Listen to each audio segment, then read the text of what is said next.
पहले मैं बताना चाहता हूं कि ये जो विपक्षी दल पहले पटना में फिर बेंगलुरु में मिले, ये कौन है? काम की बात करते हैं ना, ये सब वो हैं जो भ्रष्टाचार में डूबे और उतराए हैं। ये वो हैं लंबे समय तक सत्ता में रहने के बाद चुके चुकाए हैं। ये वो हैं जिसमें से कई लोग, राहुल गांधी जी जैसे, कुर्सी छोड़ के भागे भगाए हैं। ये अभी ट्रेलर है, पिक्चर अभी और हमारी तरफ मोदी जी तपे तपाए और आजमाए। बचपन में मैंने कविता सुनी थी, हास्य व्यंग की कविता थी कि एक लड़की पढ़ी लिखी नहीं थी, तो वो अपने पति को प्रेम पत्र लिखती है, तो वो किसी और से लिखवाती, फिर कहती नहीं फर्स्ट और लास्ट लाइन हम लिखेंगे। तो उसको समझा जाता क्या लिखना, कहता सबसे पहले तुम लिखना प्राणनाथ और अंतिम शब्द लिखना आपके चरणों की दासी, तो वो खुश हो जाएगा। अब वो याद करके जाती, लास्ट में वो क्या लिख देती, ऊपर लिखती है चरणदास और नीचे लिख देती आपके प्राणों की प्यासी। आज स्थिति ये है, ये सारे दल बेंगलोर में जाकर एक दूसरे के चरणदास और कलकत्ता में इनकी पार्टियां एक दूसरे की खून की प्यासी।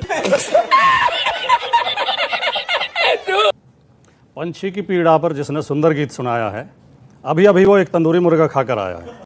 अरे कहना क्या चाहते हो? बातें तो इनकी बहुत अच्छी होती हैं, बातें तो ऐसा लगता है कि देश को बदल के रख देंगे। ये दावा करते हैं कि मोदी जी ने यूक्रेन रूस का युद्ध रुकवा दिया था, लेकिन मोदी जी मणिपुर में फेल हो गए। मणिपुर की हिंसा नहीं रोक पा रहे हैं, बोल तक नहीं रहे हैं। आपने अभी जो सवाल उठाए, देखिए जो अभी जो डिबेट शुरू हुई, 3-4 ऐसे शुभ संकेत मिले कि हमें लगता है कि इंडिया की सरकार तो बनने वाली है। अच्छा, अब तक हम ये सुनते हैं, हमारे कान पक गए, मोदी जी तो हर समय चुनाव की तैयारी में रहते हैं, एनडीए हर समय चुनाव की तैयारी में रहता है, बीजेपी तैयारी में रहती है, विपक्ष कुछ नहीं करता। लेकिन आज शुरुआत इन शब्दों के साथ की कि विपक्ष की तैयारी देख के लगता है कि 24 में घमासान होगा। ठीक नहीं कि इसका मतलब इंडिया कामयाब है। अच्छा, उन्होंने कहा कि किसी का इतिहास इतने साल पुराना है, उन्हें पता होना चाहिए कि हमारा ये बिलीफ है। उनको नहीं मालूम, उनका बिलीफ ही नहीं है कि जब से दुनिया बनी है तब से इस्लाम है। क्या बात कर रहे हैं? ये जो भाई साहब हैं जिन्होंने काली जैकेट पहनी है, मैं नाम नहीं शदाब जी, शदाब चौहान साहब, हम चौहान साहब कहेंगे, प्यार की बात है। चौहान साहब से हम एक निवेदन कर रहे हैं। अभी इन्होंने क्या कहा कि कब से, जब से धरती बनी है तब से क्या है क्या? वो कहाँ पे, थोड़ा हमें बता दें, थोड़ा उसको हम पढ़ लें। हाँ, नहीं, आपने मेरा जिनसे क्वेश्चन निवेदन, हाँ, बिल्कुल आपकी बात, मेरा कुछ और बोलना ही नहीं मुझे, ये सिर्फ वो किताब बता दें और कहाँ पढ़ना है कि हम लोग सब क्या नाम है, उन्हीं के हैं क्या? ठीक है, अब सुन लीजिए, पूरी बात मेरी मुकम्मल हो। जब ईश्वर ने इस दुनिया को बनाया, ईश्वर मत कहिए उसे, सुन लीजिए, ईश्वर कहेंगे तो ट्रांसफर हो जाएगा मामला। नहीं, हमारे सुनिए ठाकुर जी, नहीं हमारे आप डीएनए तो एक ही है ना। अरे आप अगर मेरा देखो, सुनिए, हाँ, I respect a lot of respect my religion, Sanatan Dharma, और मैंने वेद पढ़े हैं, मैंने भागवत पढ़ी है। भागवत उदाहरण है कि इस सृष्टि का सृजन कैसे हुआ। वो मूर्ख है जो हमें ये बताते हैं कि हमारे पूर्वज बंदर थे। हमारे पूर्वज ना कोई बंदर है ना कोई आदम है। हमारा पूर्वज भगवान नारायण है, नारायण से ब्रह्मा, ब्रह्मा से मनु, और महाराज मनु की संतान होने के नाते मानव कहलाए। इसलिए हमारे इस पूरे गणित में डीएनए एक होगा, आपने बीच में चेंज किया होगा कुछ, हमारा डीएनए नारायण से चल रहा है और आज तक वही है। सुनिए, अभी ठाकुर जी ने कहा कि हमारा डीएनए, वो आपका बिलीफ है, आपको मुबारक। कि मुझे लगता है 1989 के बाद से देश के अंदर गठबंधन की ही सरकारें हैं और बीजेपी ने शायद हिंदुस्तान की कोई पार्टी नहीं छोड़ी होगी जिसके साथ मिलकर सरकार नहीं बनी। जी, चाहे पीडीपी हो, चाहे नेशनल कॉन्फ्रेंस हो, चाहे कोई पार्टी रही हो, इन्होंने कोई पार्टी नहीं छोड़ी, चाहे मायावती जी हो, सब लोगों के साथ इन्होंने सरकारें बनाई। हमारे मतलब आपको मत सिखा, चल। हो सकता है हमसे गलती हुई हो सकता है हमने जल्दबाजी में कदम उठाया हो, तमाम तरह के सवाल हो सकते हैं। आम आदमी पार्टी के तमाम विषयों के साथ हो सकता है मेरा आज भी पर्सनल लेवल पे भी मतभेद हो, मगर क्यों? एनसीपी में देख लीजिए, इधर कौन है उधर कौन है, और ये कांग्रेस जो नेतृत्व कर रहे हैं, भारत की तथाकथित सबसे पुरानी पार्टी, इसके आज तक कितने विभाजन हुए हैं। मैंने बचपन में अटल जी का एक स्पीच सुना था, तो उन्होंने कहा कांग्रेस के इतने टुकड़े हुए, पहले आप याद कर लीजिए, अभी वर्तमान में जो है याद कर लीजिए, ये तृणमूल कांग्रेस भी कांग्रेस का हिस्सा थी, ममता बनर्जी जी, एनसीपी शरद पवार कांग्रेस का हिस्सा थे, जगन मोहन रेड्डी कांग्रेस का हिस्सा थे, और पिछले 50-60 सालों में Congress R, Congress S, Congress O, Congress U, और उन्होंने मजाक में कहा था कांग्रेस मैं, कांग्रेस तू, कांग्रेस आई, कांग्रेस गई। अरे भाई आपकी तो पार्टी में, और अभी देख लीजिए आज की डेट में, मैं छोटे मोटे नेताओं की बात नहीं कर रहा हूं, जो चीफ मिनिस्टर है गुलाम नबी आजाद साहब छोड़ के चले गए, कैप्टन अमरिंदर सिंह छोड़ के चले गए, विजय बहुगुणा छोड़ के चले गए, किरण कुमार रेड्डी आंध्र के चीफ मिनिस्टर छोड़ के चले गए। अरे जनाब, आप बाकी दल तो छोड़िए, पहले अपना तो संभाल लीजिए, घर के अंदर पर दूसरे को ज्ञान दीजिए। क्या बढ़िया था गुरु। विनाश काले विपरीत बुद्धि।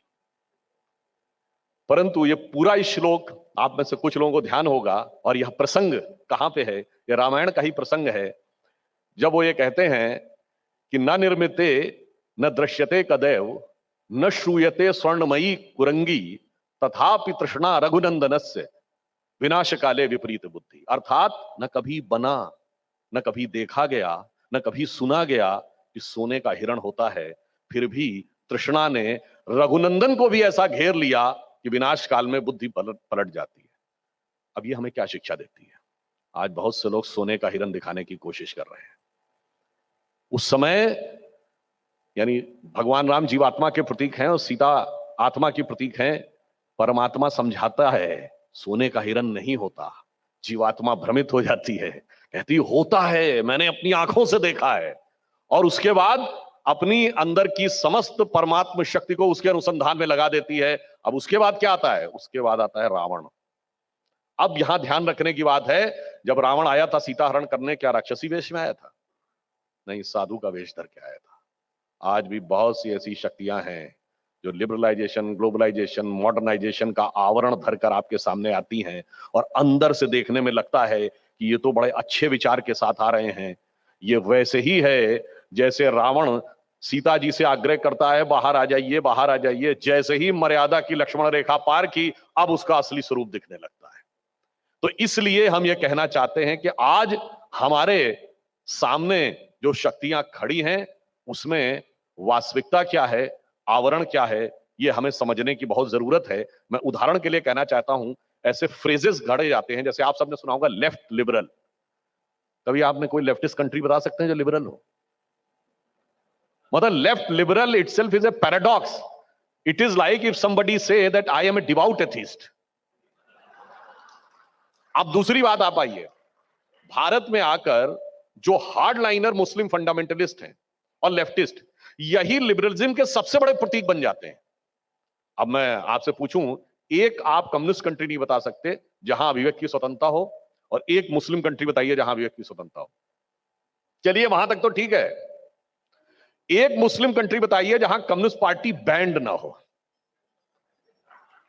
और एक कम्युनिस्ट कंट्री बताइए जहां तोप लगा के मस्जिदें ना उड़ाई गई हो। गजब का भाईचारा है, आपस में क्या भाईचारा है। और ये आकर हमको भाईचारे का प्रवचन देते हैं। और देखिए मजे की बात यह है कि प्रवचन भी क्या देते हैं, कहते हैं गंगा जमुनी तहजीब। अरे भाई, गंगा भी हमारी, जमुना भी हमारी, और तहजीब तुम्हारी। अरे मैं तो तब यह मानता जब आप कहते दजला फरात की तहजीब, तो हम मानते ये स्थिति। ये मैंने सिर्फ एक एग्जाम्पल दिया कि हमारे माइंड्स में किस प्रकार के शब्दों को दिमाग में गढ़ा जाता है और फिर हमारे ऊपर इंपोज कर दिया जाता है।